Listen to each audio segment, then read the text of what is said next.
कबूतर की फूटी टाट, सारी बुझ गई प्यास। एक बार की बात है, एक गब्बर नाम का एक कबूतर था जो ज्यादा ही होशियार था। वो अपने से होशियार किसी को नहीं मानता था।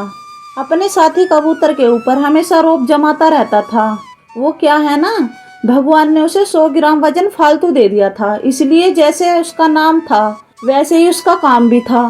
100 मील दूर तक गब्बर कबूतर की टक्कर में कोई दूसरा कबूतर नहीं था। जब भी उसका मन लड़ने का होता तभी किसी भी कबूतर से बिना बात के लड़ाई कर पड़ता और उसे अपनी चोंच और पंजे मारकर घायल कर देता। जिस भी छत पर गेहूं सूखे हुए दिखाई देते तो सबसे पहले ही उन्हें खाने जाता और जब उसका पेट भर जाता उसके बाद दूसरे कबूतर को खाने देता। अगर कोई गलती से उसका ये नियम तोड़ देता तो गब्बर उस कबूतर को तोड़ देता था। एक बार वीरू नाम का एक कबूतर था, उसे बहुत तेज भूख लगी थी तो उसने गब्बर से पहले जाकर वहाँ गेहूं के दाने खा लिए। गब्बर ने उसे देखा तो वीरू की तबीयत से कुटाई की कर दी और बचाने दूसरे कबूतर नहीं आए। अब वीरू गब्बर से अपनी पिटाई के अपमान का बदला लेना चाहता था। एक बार वीरू शहर में ऐसे ही उड़ रहा था तो उसे दीवार पर एक बड़ा सा पानी का तालाब का पोस्टर लगा हुआ दिखाई दिया। उसके मन में गब्बर से बदले लेने की योजना सूझी कि वीरू गब्बर कबूतर के पास गया। उसने सभी कबूतर के सामने गब्बर से, मोटू तू मुझे उड़ाने में नहीं हरा सकता, तू तो बर नाम का गब्बर है, वैसे तो तू चूहा है। ये सुनकर गब्बर गुस्से में लाल पीला हो गया।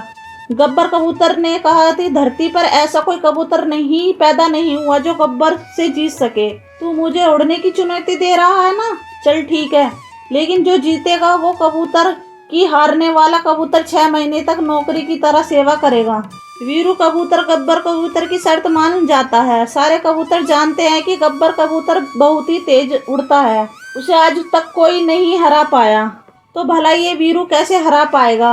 अब वीरू कबूतर गब्बर से कहता है कि यहाँ थोड़ी देर दूर तक एक तालाब है जिसके अंदर थोड़ा सा पानी है, उसके अंदर एक अंगूठी पड़ी है, जो भी हम दोनों में से उस अंगूठी को पहले ले लेगा वही जीतेगा। गब्बर कबूतर की शर्त मान जाता है। अब वीरू गब्बर को दूर से ही उस तालाब को दिखा देता है। अब गर्मियों के दिन थे तो गब्बर को प्यास भी लगी थी। उसने सोचा कि अंगूठी लेने के बाद उसी तालाब में पानी भी पी लेगा। अब दोनों अपनी उड़ान शुरू करते हैं। गब्बर पूरी रफ्तार से उड़ जाता है और तालाब के पास पहुंच जाता है। उसे उस तालाब में अंगूठी भी दिखाई देने लगती है। अब गब्बर पीछे मुड़कर देखता है तो उसे वीरू की तेजी से अपनी ओर आते हुए दिखाई देता है।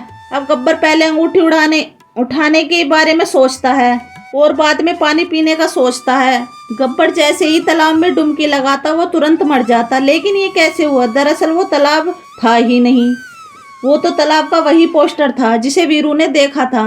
गब्बर तेजी से दीवार पर लगे पोस्टर पर अपना सिर दे मारता है जिससे वो वहीं मर जाता है। अब सभी कबूतर वीरू की चतुराई से बहुत ही खुश हुए क्योंकि उसकी वजह से गब्बर का आतंक अब खत्म हो चुका था। कहानी से सीख, कभी भी अपनी ताकत पर घमंड नहीं करना चाहिए, बुद्धि के सामने ताकत कुछ भी नहीं है। फ्रेंड्स, आपको आपके किसी चाहने वाले की कसम नहीं दूंगी। अगर आपको ये कहानी सच में अच्छी लगी तो वीडियो को लाइक और चैनल को सब्सक्राइब जरूर करें।